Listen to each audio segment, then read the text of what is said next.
Welcome back, everybody. We are here. This is the premiere of season 2 of the Hold Down the Fort podcast. The hiatus has been a long one, but we're finally back, and we're kicking off season 2 with an Ahsoka Star Wars premiere episode. We've got Jared back. He's been our resident Star Wars consultant these past few months during season 1, and he is back to get us started here today.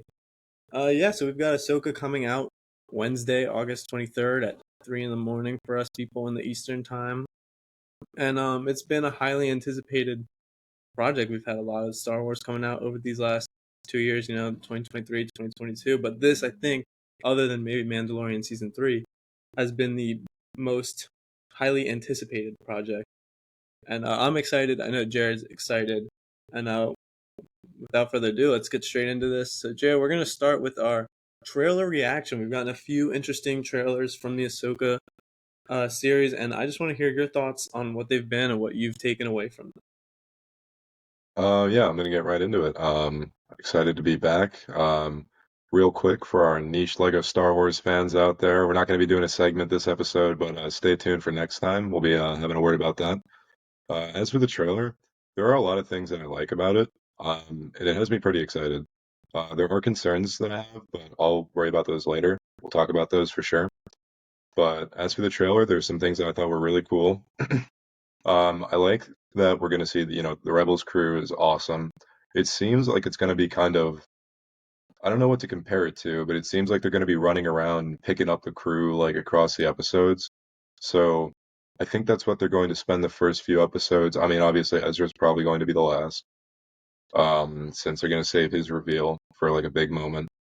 We haven't seen any Zeb in the trailers yet, which is something that I don't want to say worried about. I just think it's an interesting creative choice. I wonder how that's going to reflect in the actual show, if he'll be in it, because we know he was in he was in Mando, so I don't know why they wouldn't put him in here. There were some things that I thought were nice. I thought it was very cute on that little painting, the mural with all the Rebels characters. It kind of mimicked the art style. I thought that was very, very cute. I liked seeing that. I liked seeing the different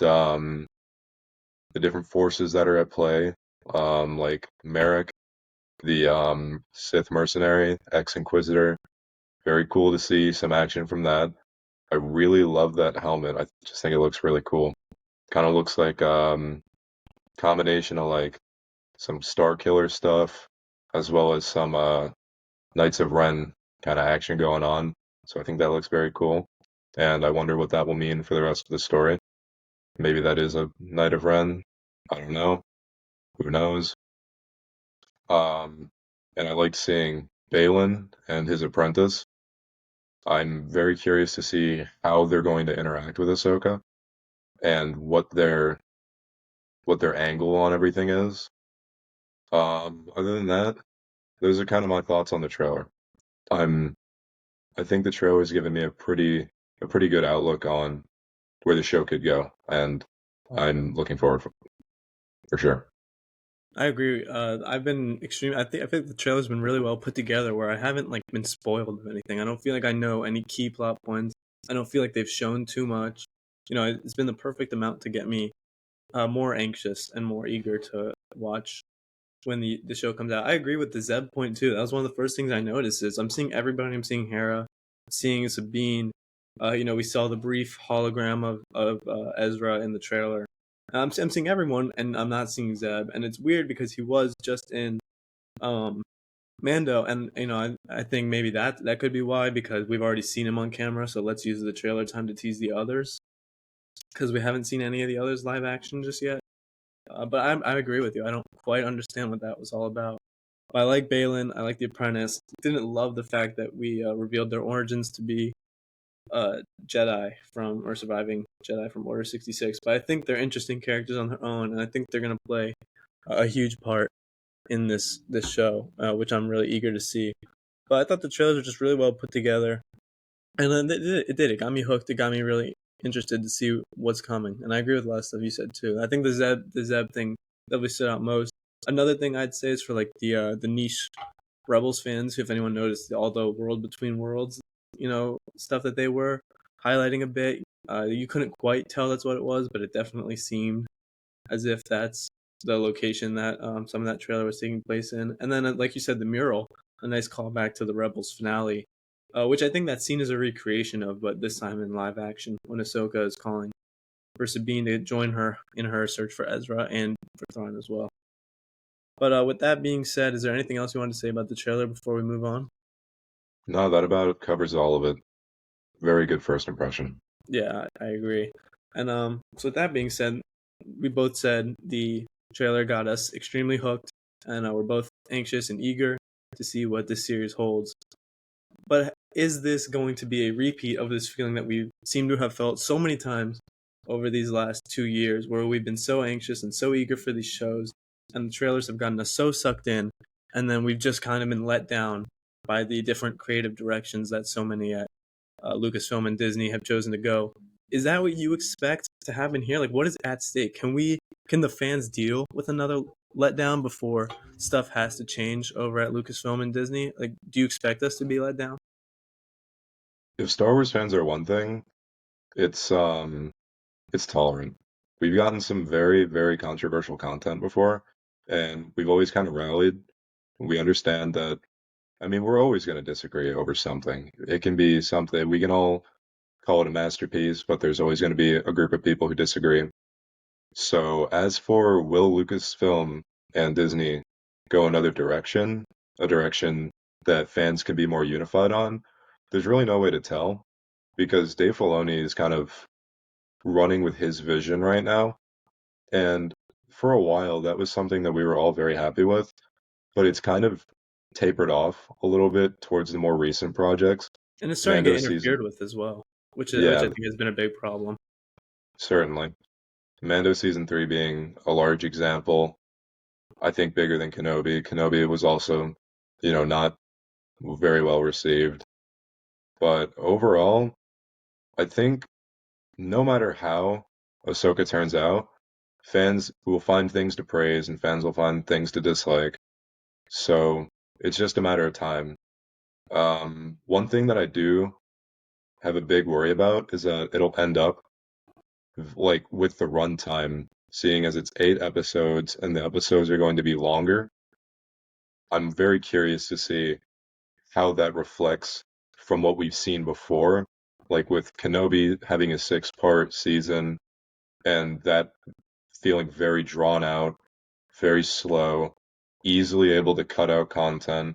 Same with Mando. Mando had a lot of time to do a lot of things, and it just feels like not as many things Well, Mando happened was as they shorter could have. runtime but longer episodes. Actually, that was a big quarrel that some people had with Mando, is that the episodes started getting so short, and it's that you could have just done less episodes but make them longer and cut out everything we thought was filler, like the Lizzo episode, like some of the other ones where they're just wandering around, etc. So if you had just, maybe done 6 instead of 8 episodes, but make them 50, 45, minutes or so, minute, that it would be a much better approach runtime wise. Right. So seeing as we have these 8 long episodes with Ahsoka, I'm really hoping that that will be jam-packed with nothing that feels like overly drawn out, nothing slow. They have a good story that they can tell, and it does seem like there are a lot of moving parts between Thrawn getting the gang back together, the Balin and his apprentice, and then Merrick, the mercenary fellow, running around. Those are 4 big things that are kind of interacting with one another. We're not sure how yet. And then on top of getting the crew back together, they're going to have to probably do some extra steps to find Ezra. So with those 4 big things, plus flashbacks, which we'll get into that when we Yeah, well, discuss definitely. predictions, but that's 4 to 5 good things that will be chiefing a lot of the time. So hopefully Ahsoka finds the right balance that other shows haven't really struck. Yeah, the runtime was an interesting uh thing to come out for me, and I kind of see where you're coming from, but at the same time, I think after the letdown of the runtime issues with Mando, I kind of appreciate, because it is, I believe it's 8 episodes, and they're gonna be longer, they're gonna be a bit drawn out. But you're right, like we have so much stuff to take care of, and if it's done correctly, if it's written correctly, and executed right, like there should be more than enough to carry through all 8. I was almost surprised there wasn't 10, or even 12 like Andor, just considering how many storylines that have been inserted into this show so far. Like you said, we've got getting the gang back together, we've got Thrawn, we've got a new mercenary running around, we've got all these other things happening in this jam-packed time in the galaxy. Not to mention something you didn't even. Could we see more First Order previews? Like, could we see stuff like this plus flashbacks? Like, there's just so many things that we've inserted. Um, and then you got to count for stuff that we don't even know about. Like, there's obviously, I think, going to be at least 1 to 2 things that we're just completely not expecting that get thrown in that take even more time. So I am confident about the runtime. I think 8 episodes is going to be fine. I was glad to see that we're going with a little longer approach in the 45 to 50 minute range. So I am slightly optimistic about that. But yeah, you're right. We gotta hope that there's no filler, there's no sidetracking like Mando, and that we just get 8 episodes of awesome jam packed content that we are all desperately yearning for after a slightly slow year. Yeah, and the thing I'll say about that is the Mandalorian is kind of known for being episodic, fillery, and like they've always kind of had those episodes where they're just sort of like a non sequitur that doesn't really pertain to the plot, but is still entertaining. The thing with Ahsoka is that I don't think we're getting that. I think we have one start goal and one end goal with a lot of jumbled pieces in between. So that's my thoughts on that. Yeah, I agree. And I think when we look, like we were saying, like Filoni is kind of doing his own thing with all this extended universe right now, but we have to acknowledge that obviously John Favreau has played a key part in it, but they're also getting interfered with a lot from the top. And Kathleen Kennedy has been inserting her creative decisions that the fans are not responding positively to, and there's just a whole lot of interjections, and it's kind of disrupting the creative process. So when we talk about what's at stake, this is the first project that Dave Filoni has 100% creative control over. This is all him. There's no interjections. There's no nothing. It's just him doing his thing with his creation because he insisted it that way. If he was to do this project, that because it's his creation, he needs 100% control over it. And I feel like that kind of heightens the stakes for this because we've always been able to make the excuses for these other series that haven't been performing to what we maybe wanted them to. With Mandalorian, John Favreau came out and said he got interjections. Kathleen Kennedy was inserting her things. We obviously know she did that with Kenobi as well, with Book of Boba Fett. Like, we've been able to make excuses every time. But with this series, with the anticipation leading up to it, with the knowledge that Dave has done all of this himself with no interjections, do you also think that that heightens the stakes maybe for this to perform better than what's been coming before this year, or does that it doesn't change anything and it doesn't really add any pressure to him? I think it raises the bar in terms of how much fans can be disappointed. But aside from that, the project is going to turn out how the project turns out. Yeah, It's just now there will be less excuses. I think the fans will still trust Dave Filoni even if it goes bad, just because he has a track record of caring about Star Wars. yeah, that's true. That's very true. But we'll just have to see. We'll just have to see how the show is. Because I know I'll still believe in him, and there's some good projects that have been announced coming soon. I don't know if they'll be delayed or not. That's a topic for another day. But we've both talked about me and you like the Acolyte. Looking forward to that, and just other shows coming in the next year or so. So I'll still trust him, but I mean I have to admit, if this show, with what I know about it, with what I've heard, and the leaks that have been possibly reported, if all of that comes to be, and it still somehow manages to not perform to where we have set the bar to be, then I gotta admit my confidence could slightly start to wane, but I would still hold out hope for him nonetheless. But with that being said, we've just laid out what's at stake, kind of the risk, but let's talk about the reward. Let's talk about our predictions, our personal expectations, and to see where this series is at, what it holds. After seeing the trailers and everything that you know about the series, Jared, what are your like predictions for this series? We'll obviously be updating these predictions week to week as these episodes come out. But going into it, knowing what we know now, what would you say is a fair prediction for how these 8 episodes are going to go? What do you think is going to happen if you had to take a guess right now? For the first few episodes, like I said before, I think those are going to be kind of getting the band back together, getting the Rebels crew and maybe some other Rebel fleet members like involved with the fight, since they can't fight Thrawn alone. I mean, Thrawn's Thrawn, you know. Yeah, exactly. But I think the first two episodes are also going to be laced with some flashbacks. I think there are going to be a lot I of do too. Anakin flashbacks, a lot of Jedi Order flashbacks. Maybe if we're really lucky, maybe if it's Star Wars Christmas, we'll see a little more Ewan McGregor, and Oh, then, that would be you Christmas. know, that would be Christmas. And then the cherry on top would be, a Sam Jackson cameo. Oh, But I mean, I'm reaching there. that might be a reach. I think on that one, but E1 might be slightly realistic though. I think the fans might have some hope that we could see an E1. Yeah. I think I mean there's a lot of Clone Wars flashback possibilities. I also think it's interesting in the trailers. We see the T6 shuttle, which was used a couple of times in the Clone Wars, I believe. It's, kind of known as like the Jedi shuttle. Um, so I think it's very interesting that they're choosing to use that particular ship. Not really sure why. Maybe just some Clone Wars nostalgia, but I think there will be some very cool live action Clone Wars flashbacks, which would make everyone happy. Oh yeah. We we sure do love the Clone Wars. And I think the biggest prediction that I have, and I do believe, like, I do expect this. This is something that I really want to happen. I think there's going to be more First Order setup. Me I think too. we're going to learn about that little Shadow Council. I think we're going to see Thrawn's involvement.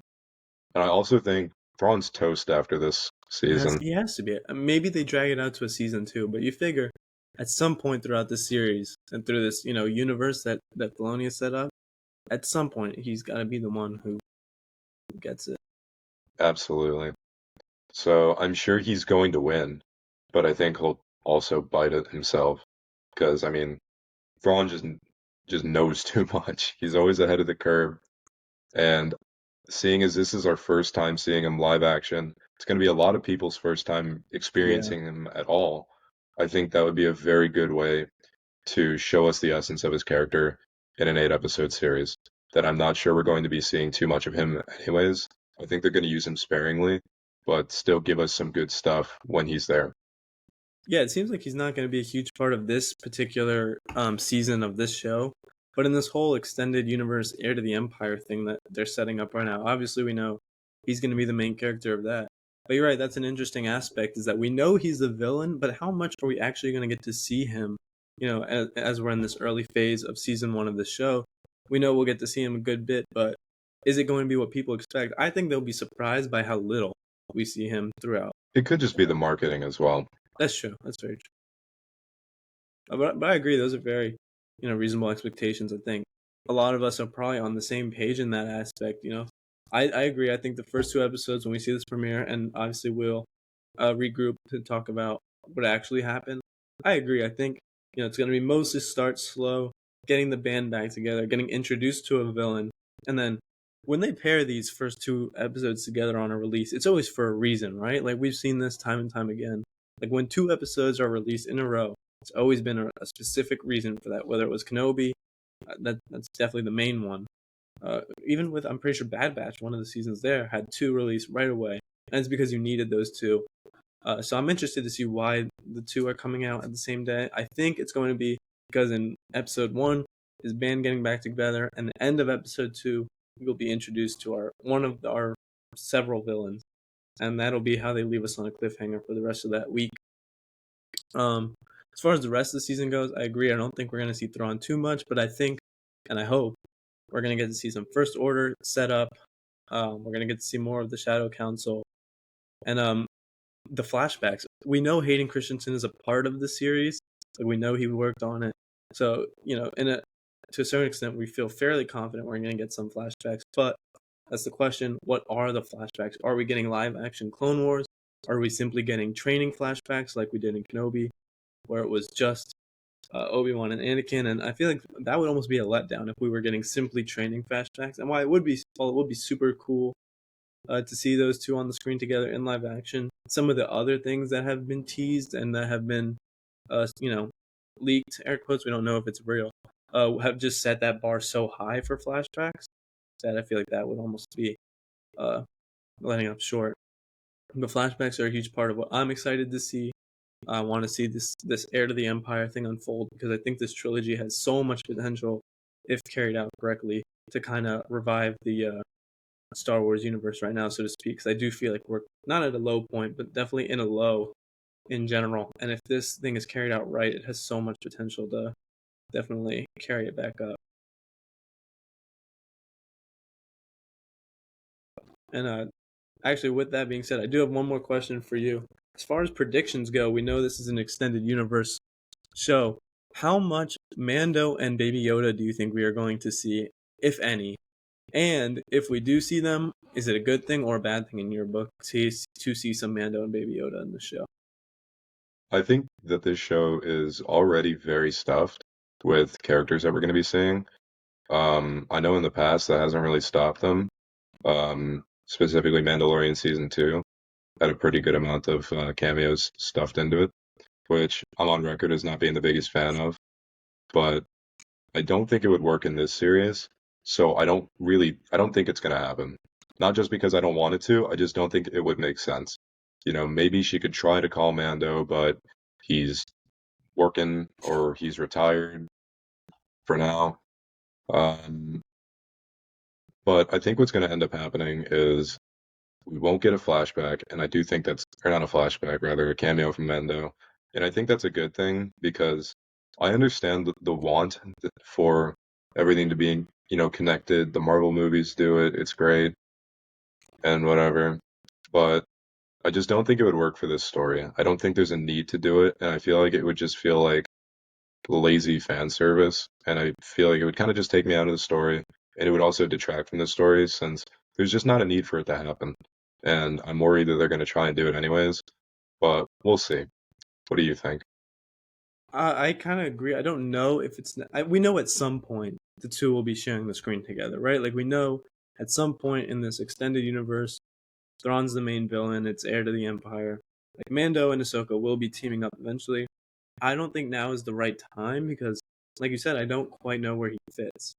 Like he doesn't fit in getting the gang back together unless you want to say he's a new addition to Rebels, in that they need someone who's force sensitive without Ezra, so they get Baby Yoda. But what sense does that make? Uh, you're right. Like I just is gonna she gonna call for help to defeat Balin? There just doesn't seem like a spot. But we know Baby Yoda will be here eventually, and we know how much obviously the fans love him. So would I be surprised if we saw him? No, not really. But with that being said, I know you're not the biggest fan of Mando and Baby Yoda cameos. As far as cameos as a whole, though, is there anyone you think we will see, won't see, and what are your thoughts? Do you think we should see some cameos in this series, considering that this is the introduction to a larger extended universe? I think any cameos we get that I would be okay with should be tasteful and relevant. Um, the main one that we already know we're getting is Anakin. That's true. I can't imagine him being in the series, that much, considering it. Well, he's, spoiler alert, dead at this point. But the cameos we will get of him are absolutely important to what is happening, considering, Ahsoka and him have that relationship. So it only makes sense to be shown on screen, especially in live action, since we've never seen it in live action before. That's very true. So that I think is extremely valid. Obi-Wan, Rex, those would be valid cameos as well. I would be happy with those. I'd be very happy with a Rex Yeah, cameo because I think he personally fits Like he fits really well into this. We know he's alive because we know he was alive in Return of the Jedi. So we have, odds are he's alive right now. I think Rex would fit perfectly as a cameo. absolutely. Especially seeing as he, did enjoy some screen time on Rebels. So I think any Clone Wars flashbacks we get that pertain to the story would absolutely be welcomed by me. Um, Other than that, I don't really see many like opportunities to put in other cameos.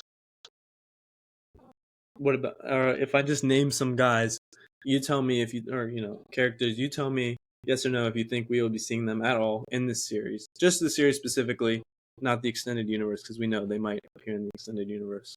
All right, you ready? Luke Skywalker.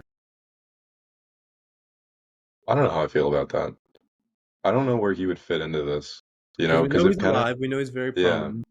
it seems like he would just feel like a get out of jail free card. Like he just shows up, boxes like Balon and Merrick, and then it's good to go. I'd prefer this story stay more personal to Ahsoka. That's a Boba Fett. I'm not sure if they would do Boba Fett. I mean, especially we had a terrible reaction to Book of Boba Fett. Matter of fact, when we were discussing like failed projects earlier, I didn't even remember Boba Fett. Um, I don't. We already have a Mandalorian with Sabine. Maybe they could have a fun interaction if he was on screen, but I can't imagine him sticking around for long if they do decide to put him in. Uh, I don't know why I'm so blanking on this girl's name. From the Clone Wars, the Jedi that got her thrown in jail originally and led to her getting kicked out of the Order. Do you know what I'm talking about? In jail? Do you remember the whole false accusations when she needed Ventress's help? Uma, let me pull this up. Luminara? Yeah, her Padawan. Oh, Barriss Offee. There we go. Barrett's off. I don't know why I blanked on her name so bad. Do you think we'll be seeing Barris as a possible villain, Inquisitor at all in this series? I don't think so. No. I just there's no like there's no build up, there's no desire from the fans. It would just kind of happen suddenly, and then I think everyone would just move on from it. I don't think it would be that big of a deal if they even tried to do that. And lastly, Yoda. Oh, that'd be kind of cute. Yeah, I like Well, that. That'd be cool. well, you Yeah, know. I mean, like I said, Jedi Order, Clone Wars kind of stuff. I'm Yeah, absolutely into that.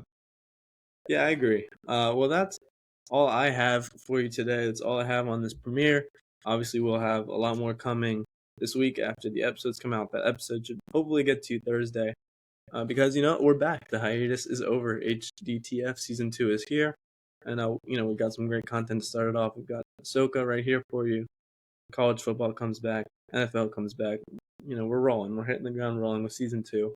Jared, is there anything you want to add before we call it a day here? Um, Sorry for letting down the niche Lego Star Wars fans, but we got you guys in the next episode. Next episode, we're going to be talking about the two Ahsoka episodes that we got, and we'll have a section for you guys. We got to take care of you guys, so we'll be discussing how the Ahsoka Lego Star Wars sets kind of fit into the story. You know what we're seeing with those sets, what we've seen on screen. We're going to compare and contrast. We've got you guys. Don't worry. We know you're out there. Yeah, we got you. All right, well, this has been the premiere to Hold Down the Fort Season 2. Thank you so much, Jared, as always, our resident Star Wars consultant, making My his pleasure. appearance on the show, doing his thing. Peace out, guys. We will see you soon. Remember, like, subscribe down below, link in the description to follow all the socials. We are so back. Peace out.